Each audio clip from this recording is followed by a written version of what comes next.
Sí, claro.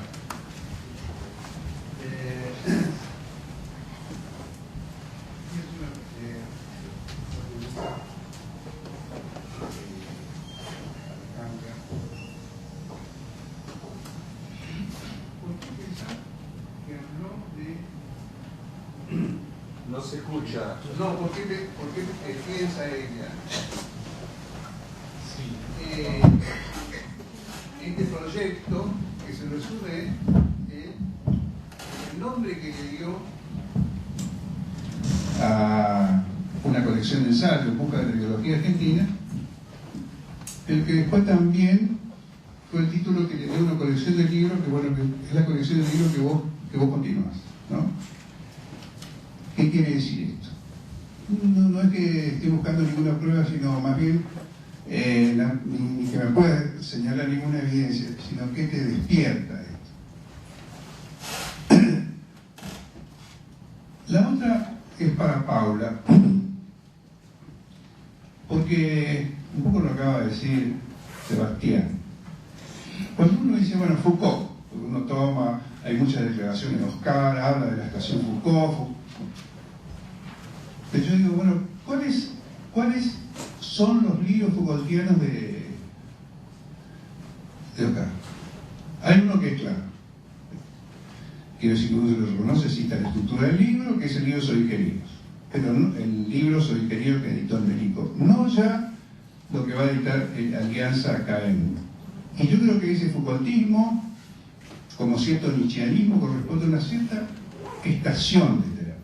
Pero uno no podría decir, toda la producción intelectual, claramente no los años 60 en adelante, se inscribe en, si es que se puede hablar de un paradigma Foucault, que también es así difuso, ¿no? Entonces, añado un texto que yo creo que, una mención, que yo creo que faltó, el libro de Marshall Berman,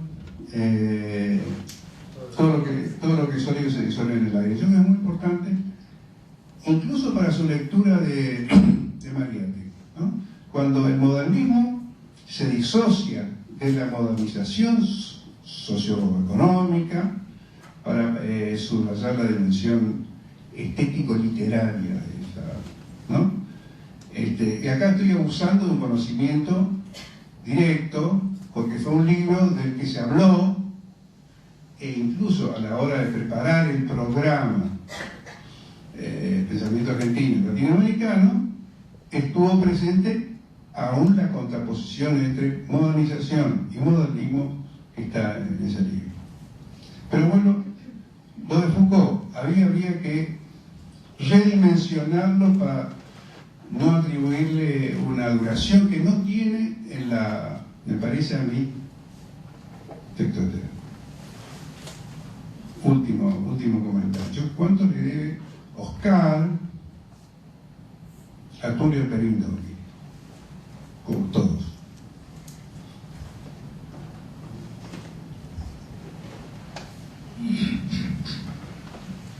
¿Alguna pregunta más? Pero ¿Quieren que después...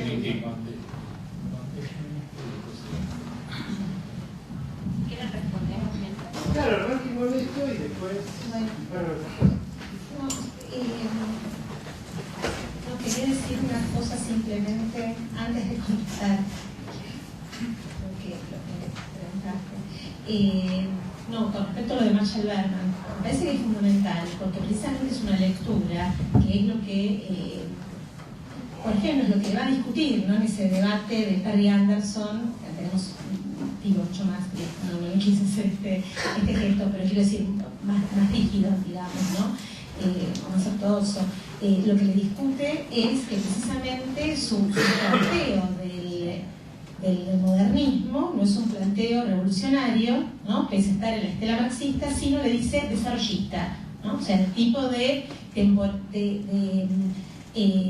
temporalidades que muestra Berman, dice él es desarrollista, pero uno podría decir de otra manera, ¿no? Ese pasaje que va de lo revolucionario al reformismo. Me parece que eso por ahí es algo que habría que pensar en también por qué ese libro en ese momento pegó tan fuertemente acá y hoy en día prácticamente no se nombra, ¿no? O sea, es un libro que quedó, y no es por el Alzheimer que tuvo, claro, Marshall Berman cuando vino a Buenos Aires, no fue una visita, digamos, muy triste, y después se supo que estaba enfermo, ¿no?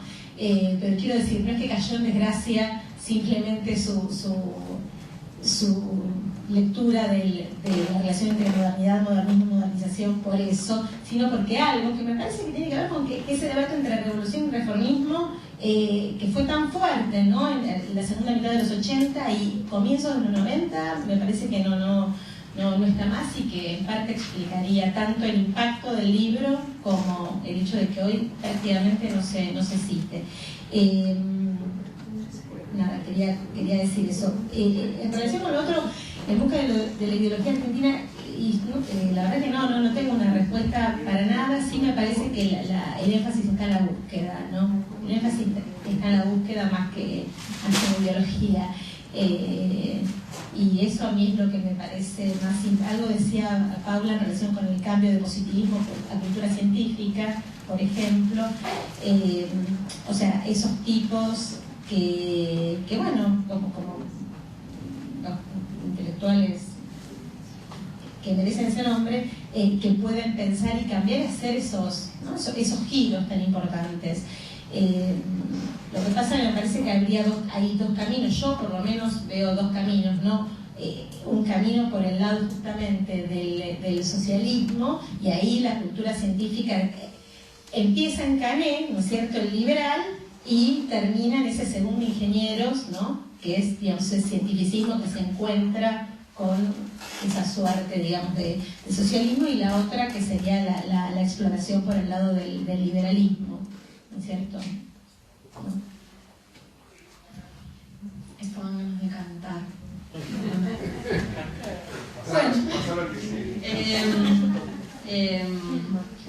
Primero, yo también quiero decir algo de ideología argentina, ¿puedo? No, primero lo de Foucault.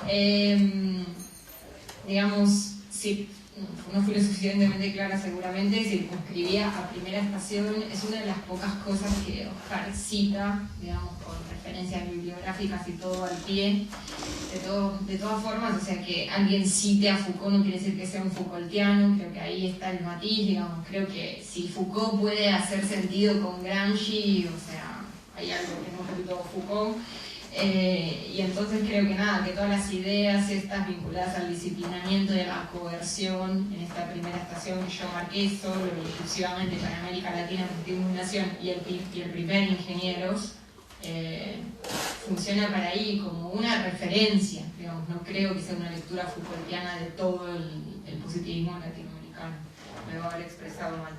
Sobre lo de la ideología argentina y en busca de la ideología argentina estuve pensando mucho, porque cuando Terán confiesa esta idea de que al final América Latina funciona solo en el imaginario y que no funciona en la realidad, y qué vamos a hacer con eso, y que tenemos que buscar las respuestas nacionales, lo que yo pensaba es que un poco, y también surgió en las otras exposiciones, en las 3 exposiciones, el hecho de buscar modulaciones argentinas para climas de ideas que son quizás internacionales, habla un poco de esa búsqueda. Muchas veces esos climas de ideas proponen certezas y cuando se miran en Argentina solo se ven incertidumbres. Entonces creo que esa búsqueda es un puente entre certezas teóricas e incertidumbres de la realidad nacional argentina. Yo lo suelo pensar así, lo de la búsqueda.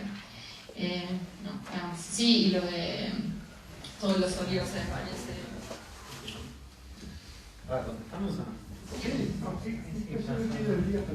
No, yo también algo, más que el aporte de Carlos acerca del libro de Marshall Berman, que en efecto creo que está en el clima de ese momento y de esas lecturas sobre los modernos intensos, etcétera. Creo que hasta lo cita en ese artículo. No, quería decir algo respecto de En busca de la ideología argentina, porque tal vez uno lo podría pensar como un título con un dejo irónico, en el sentido de que recordemos que inmediatamente luego del título el libro empieza algo así, como En busca de la ideología argentina es el título proustiano de un libro imposible, algo así. Y continúa diciendo, más bien, este libro podría llamarse Fragmentos de un discurso, parafraseando a Barthes, dice.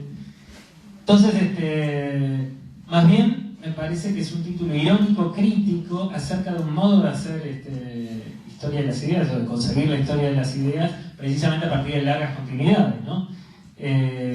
Incluso en su artículo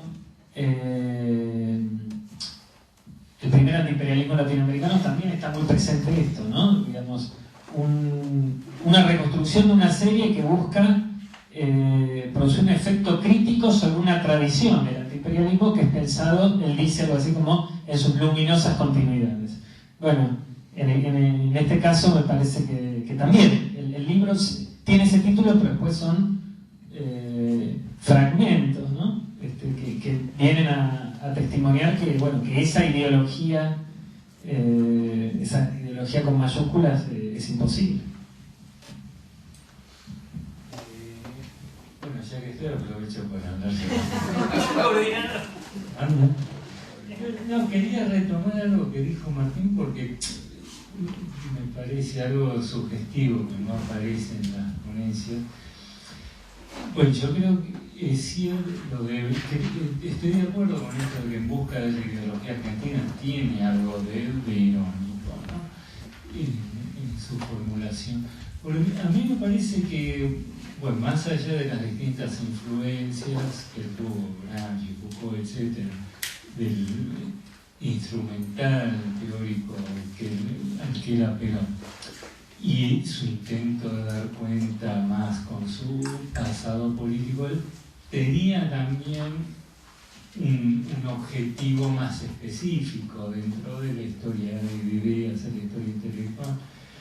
Y yo creo que quizás si lo reducimos al punto cero, al punto más básico, ¿cuál fue el gran aporte de Oscar? Para mí fue desmantelar la filosofía latinoamericana.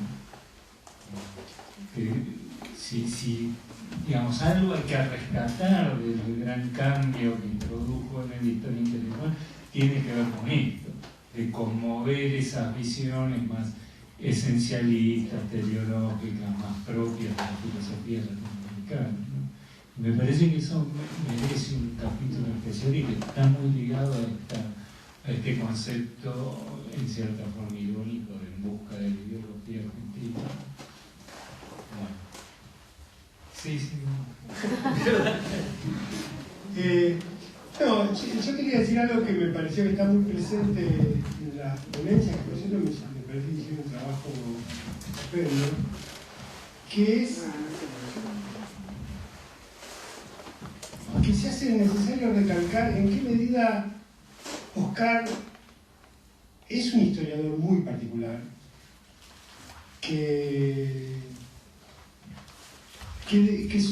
cuya manera de ser historiador me parece importante definirla, porque yo creo que es generacional y marca el modo en que la historia cultural va a encarnar en la Argentina, y que tiene que ver con que son, es una manera de hacer historia que parte del abandono de la convicción política revolucionaria. O sea, sin ese, porque cuando uno ve cosas de la ponencia de Alejandra, la primera persona, de Paula, el cambio continuo, que es un cambio continuo que no se digamos, que no tiene nada que ver con cuando uno lee a Tulio Perindolki, parece que en 1960 ya tenía una visión de la historia argentina que lo único que iba a hacer era dedicarle distintos capítulos a lo largo de su vida, digamos, ¿no?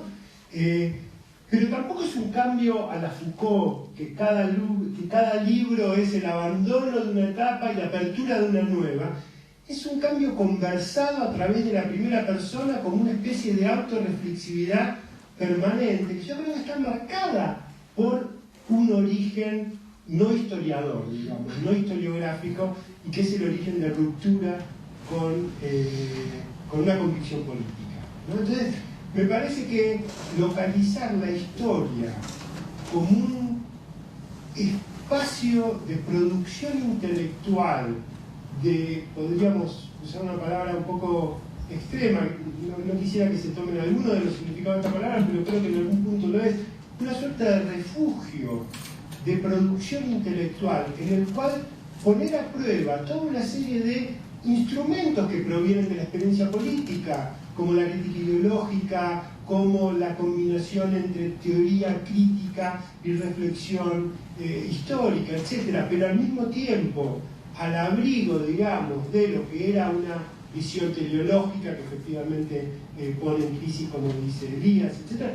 Me parece que fue el lugar desde el cual desmontar esos discursos que en primer lugar eran personales. Y por eso me parece que todos estos rasgos que han sido muy bien señalados, incluyendo a la particularidad del Foucault que marcó Sebastián y que ahora subrayó Carlos, no se entenderían si uno no hiciera ese trabajo biográfico de ver qué fue la historia para él, o sea, qué clase de historia practicó y qué fue la historia para él, a pesar de que la historia terminó ocupando el periodo más largo de su vida y de su producción. Yo creo que nunca perdió ese carácter provisorio de punto de llegada de otro lado, digamos, que me parece que le da a toda una generación de historiadores culturales. Estoy hablando obviamente de esa generación, Carlos, punto de vista, etcétera, de cómo entra la historia cultural en ese sector de la izquierda argentina, me parece que es fundamental.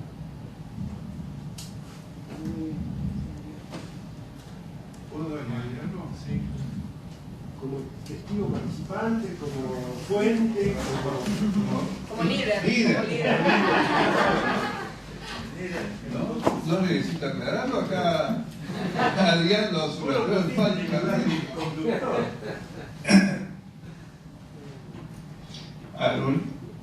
Tengo una idea sobre el asunto de buscar la ideología argentina.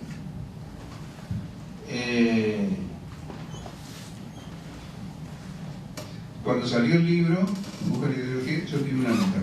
A Oscar no le gustó, porque le pregunté. Una reseña, ¿no? Se una reseña, sí.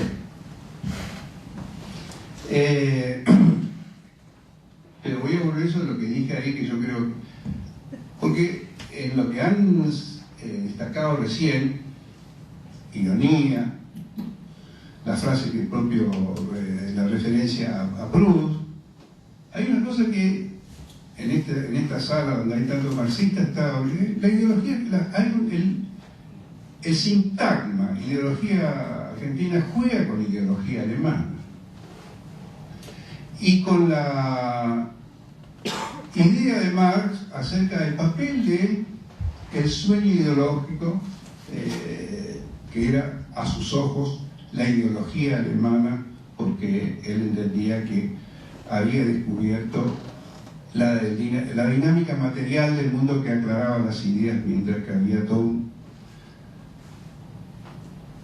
grupo intelectual y en general una tendencia de los alemanes a pensar filosóficamente lo que otros pueblos hacían, ¿no? Bueno, entonces, yo creo que hay un juego irónico con esa idea de con la ideología argentina, ideología alemana. Pero volviendo a lo de Foucault, yo creo que Foucault es una etapa de la ruptura de Oscar con el marxismo. No es que es una etapa en el sentido que adoptó como después podría haber adoptado, no sé, fulano, no. Es una etapa de la liquidación de su lazo con el marxismo. A partir de allí, todo lo que va a hacer, ya lo va a hacer como post-marxista, ¿no?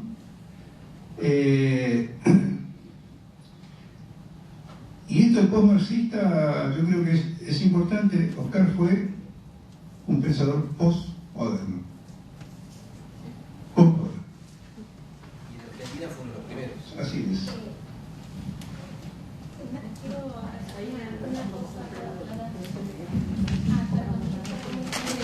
No, que en relación con lo de Foucault, además, la explicación, para que se entienda mejor la expresión Foucault en de catástrofe, no recuerdo el orden, de utopía, catástrofe, no sé qué. Primero está la entrevista ¿no?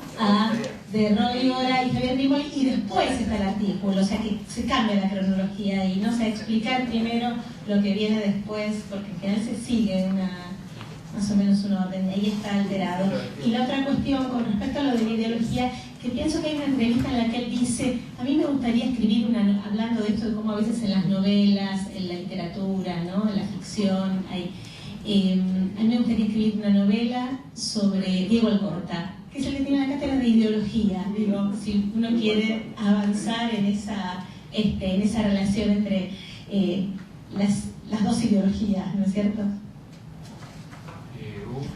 Sí, bueno, yo también pensaba referirme a la cuestión del Foucaultismo o de la estación Foucault entera, pero ahora quiero retomar esto, lo de postmoderno, porque al mismo tiempo, una de las cosas que uno advierte, incluso ya en sus primeros textos, incluso el primero sobre ingenieros, donde están fuertemente citado, digamos, las citas de Foucault, es que hay un punto en el que yo diría que es un clásico en todo caso en el modo de trabajar ese corpus, y en ese sentido va en contra de la idea justamente de que el autor se disuelve, de que la evolución de una obra se pierde en términos de formas, reglas de constitución, y digamos, en ese punto yo diría hasta qué punto, digamos, que habría que revisar, alguien lo planteó acá, no sé quién, hasta qué punto su formación en filosofía, el modo en que efectivamente la filosofía constituye, yo diría, más allá del terreno de las ideas, un método de lectura, un dispositivo de lectura, no operaba en él, y yo creo que en ese punto uno puede encontrar algo, en ese nivel mucho más del modo de trabajar los textos que se mantienen a lo largo de toda la obra. Digo, entiendo la idea de ubicarlo desde el punto de vista de la problemática, digamos así, en una dimensión postmoderna, pero al mismo tiempo en su modo de trabajar era un clásico, ¿no? Bueno, cerramos acá. Declaro oficialmente concluido. Ya lo declaré concluido. Ahora tenemos un vino con empanadas para terminar la